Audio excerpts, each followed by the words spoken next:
hope you all are doing very well this morning. It is Tuesday, October 11th, and just the title of our devotional gets me excited. The Resurrection of Jesus.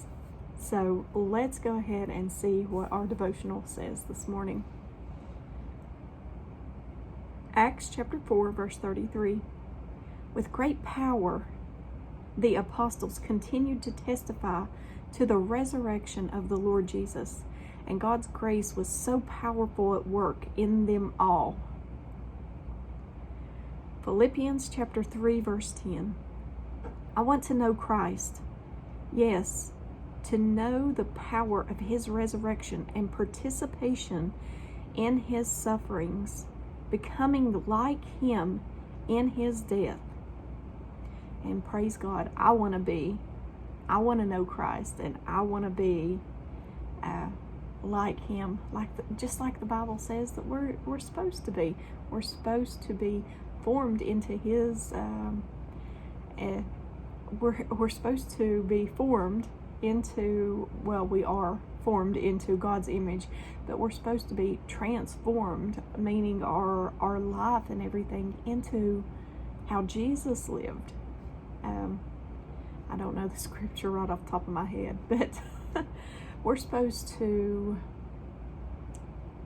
be transformed like Jesus. Jesus is the perfect role model, and he suffered so much for us. He really did. In 1 Peter chapter 1, verse 3, praise be to God and Father of our Lord Jesus Christ. In his great mercy, he has given us new birth into the living hope through the resurrection of Christ from the dead. And praise God. God has made a way through his Son, Jesus Christ, that we could come to him. A way when there was no way. He gave new birth into a living hope through the resurrection of Jesus. John chapter 11, verse 25. Jesus said to her, I am the resurrection and the life. He who believes in me, though he may die, he shall live. So even in death, we will live with him for eternity. And I don't know about you, but I really look forward to that day, because I don't want there's nothing on this earth that would keep me here. I am so ready to go and be with Jesus. That's my heart's desire. Matthew chapter 28, verse 6. He is not here. He has risen, and praise God, he rose. He is not here, he is risen. Just as he said, come and see the place where he lay. 1 Thessalonians chapter 4, verse 14. For since we believe that Jesus died and was raised to life again, we also believe that when Jesus returns, God will bring back with him the believers who have died. And at the bottom, it says, a few women were headed to Jesus' grave, thinking this was just another Sunday. But God had other plans. That Sunday would be remembered forever. He chose women to be the first bearers of the good news on the Resurrection Sunday. Death had been conquered. Jesus had risen. He broke down the doors of death, and he holds the key for everyone who wants to enter. He forgives your debt, and his resurrection power is promised and poured out on Pentecost. His resurrection changes grief and misery into comfort, hope, and glory.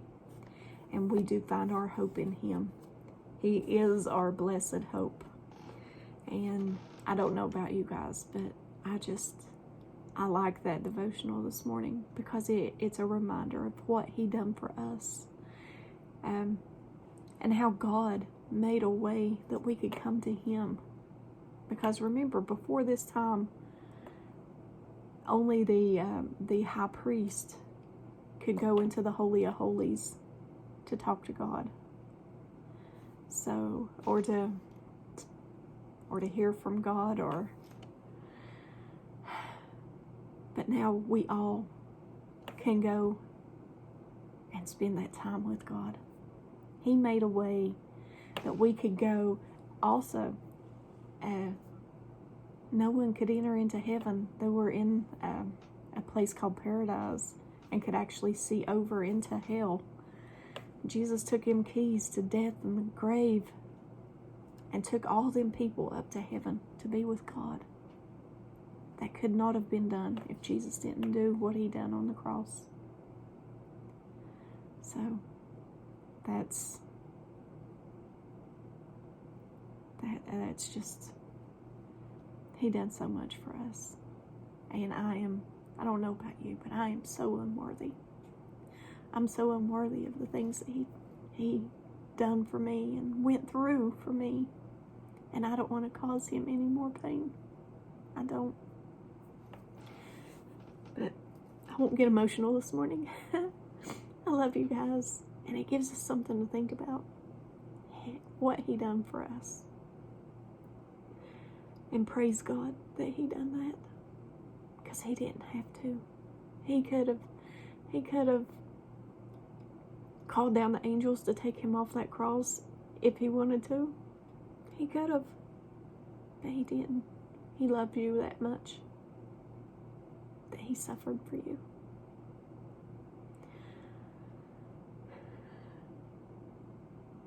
He deserves time spent. He deserves all our time. He does. Make time for him today. Don't put him to the side. Don't say, well, I don't have time for him today. Don't put him to the side. Spend time with him. And I'll leave y'all with that. I love you guys. Spend time with Jesus today. And I hope you have a very blessed day. Bye, guys.